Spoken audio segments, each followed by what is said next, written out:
Welcome to ராஜாவட்டி kitchen. நம்ம கிச்சனில் இன்றைக்கி நம்ம முருங்கைக்கீரை சாம்பார் தான் நம்ம செய்ய போகிறோம். வாங்க எப்படி செய்யலான்னு பார்க்கலாம். வாங்க வீடியோக்குள்ளே போகலாம்.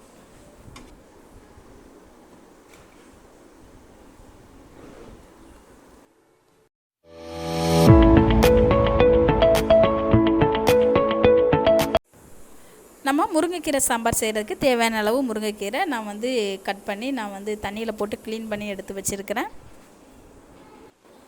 ஆல்ரெடி நான் குக்கரில் போட்டு பருப்பெல்லாம் வேக வச்சு எடுத்துட்டேன். பருப்போடு ஒரு தக்காளி, பெரிய சைஸ் தக்காளி கட் பண்ணி சேர்த்துக்கிட்டேன். சின்ன வெங்காயம் ஒரு 10 சேர்த்துக்கிட்டேன். 5-6 பல் பூண்டு இதெல்லாம் நான் சேர்த்துட்டு கொஞ்சமாக 1/4 டீஸ்பூன் அளவுக்கு சீரகம் சேர்த்துட்டு பருப்பை வேக வச்சு எடுத்துட்டேன். அடுத்ததாக நம்ம ஸ்டவ் ஆன் பண்ணிக்கலாம். ஸ்டவ் ஆன் பண்ணிவிட்டு மசாலா பொடியெல்லாம் நம்ம சேர்த்துக்கலாம். 1/2 டீஸ்பூன் அளவுக்கு வரமிளகாத்தூள், 1/2 டீஸ்பூன் அளவுக்கு சாம்பார் தூள், ஒரு சின்ன டீஸ்பூன் அளவுக்கு 1 டீஸ்பூன் அளவு மஞ்சள் தூள், 1/4 டீஸ்பூன் அளவுக்கு மல்லித்தூள் சேர்த்துட்டு நல்லா கலந்து விட்டுடலாம். நம்ம பூண்டு, சின்ன வெங்காயம், தக்காளி எல்லாம் இருக்குது இல்லையா, அதெல்லாம் கரண்டியால் கொஞ்சம் ஓரளவுக்கு பருப்பையும் சேர்த்து நல்லா மசிச்சு விட்டுக்கலாம். அடுத்ததாக நம்ம ஸ்டவ் ஆன் பண்ணி நம்ம ஒரு பாத்திரம் எடுத்து வச்சுக்கலாம். எந்த பாத்திரத்தில் நம்ம முருங்கைக்கீரை சாம்பார் செய்ய போகிறோமோ அந்த பாத்திரத்தை எடுத்து நம்ம வச்சிடலாம். ஆயில் சேர்த்துக்கலாம். 1 டீஸ்பூன் அளவுக்கு கடுகு, கொஞ்சமாக ஒரு 1/4 டீஸ்பூன் அளவுக்கு வெந்தயம், 1/4 டீஸ்பூன் அளவுக்கு சீரகம், 2 வரமிளகாய் நம்ம இதை சேர்த்துக்கலாம். கடுகும் நமக்கு நல்லா பொரிஞ்சு வந்துருச்சு. இந்த டைமில் ஒரு பெரிய வெங்காயம் நான் தோல் நீக்கிட்டு கட் பண்ணி எடுத்து வச்சுருக்கிறேன். நம்ம ஒன்றா சேர்த்துக்கலாம். கூடவே கருவேப்பிலையும் நம்ம சேர்த்துட்டு நல்லா கலந்து விட்டுடலாம்.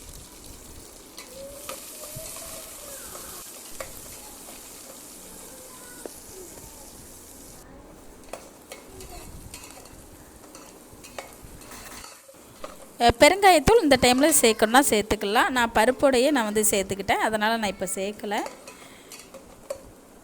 அவ்வளோதாங்க. வெங்காயம் நமக்கு ஓரளவுக்கு வதங்கி வந்துருச்சு. நம்ம வேக வச்சு எடுத்து வச்சுருக்கிற பருப்பை நம்ம ஒன்றா சேர்த்துக்கலாம். நம்ம ஆல்ரெடி மசாலா பொடி நம்ம சேர்த்துட்டோம். அதோட பச்சை வாசனையுமே நமக்கு நல்லா போயிருச்சு பாருங்கள். நல்லா கொதி வர ஆரம்பிச்சிருச்சு. இந்த டைமில் நம்ம இந்த பாத்திரத்தில் சேர்த்துக்கலாம்.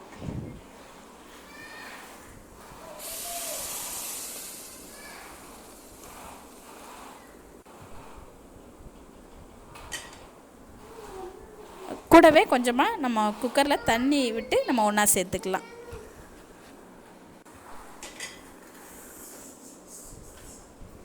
நம்ம முருங்கைக்கீரை சாம்பாருக்கு தேவையான அளவு உப்பு இந்த டைமில் நம்ம சேர்த்துக்கலாம். சேர்த்துட்டு நல்லா கலந்து விட்டுடலாம்.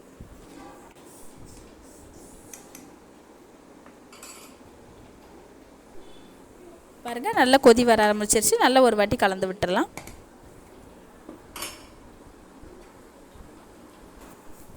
நம்ம இந்த டைமில் முருங்கை இலை சேர்த்துக்கலாம்.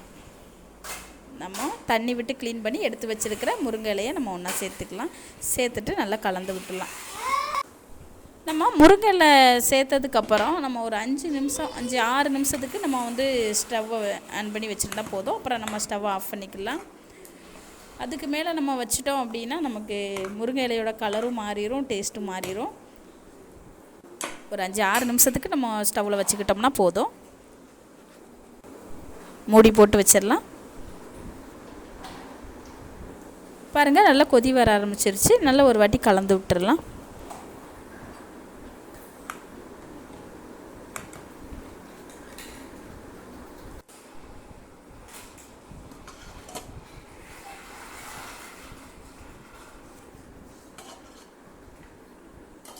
அவ்வளோதாங்க. நமக்கு 5 நிமிஷம் ஆயிடுச்சு. 5-6 நிமிஷத்துக்கிட்ட இருக்கும். நல்லா ஒரு வாட்டி கலந்து விட்டுடலாம். நம்ம இந்த டைமில் ஸ்டவ் ஆஃப் பண்ணிக்கலாம்.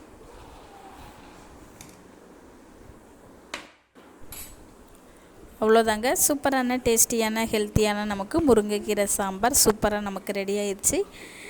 இதே அளவுகளில் நீங்களும் ட்ரை பண்ணி பாருங்கள். இந்த ரெசிபி உங்களுக்கு பிடிச்சிருந்துச்சின்னா நம்ம ராஜாவட்டி கிச்சன் சேனலை சப்ஸ்கிரைப் பண்ணுங்கள், லைக் பண்ணுங்கள், பெல் பட்டனை ப்ரெஸ் பண்ணுங்கள். அப்போ தான் நான் போடுற வீடியோ உடனுக்குடனே உங்களுக்கு சேரும். பாருங்கள், எவ்வளோ சூப்பராக நமக்கு முருங்கைக்கீரை சாம்பார் ரெடியாக இருக்குது. புதுசாக பழகிறவங்க கூட ரொம்ப ஈஸியான முறையில் நம்ம செய்யலாம். ரொம்ப ஈஸியான ஒரு ரெசிபி. அவ்வளோதாங்க. நீங்களும் இது போல் முருங்கைக்கீரை சாம்பார் செஞ்சு சாப்பிட்டு பார்த்துட்டு எனக்கு கமெண்டில் சொல்லுங்கள். நன்றி, வணக்கம்.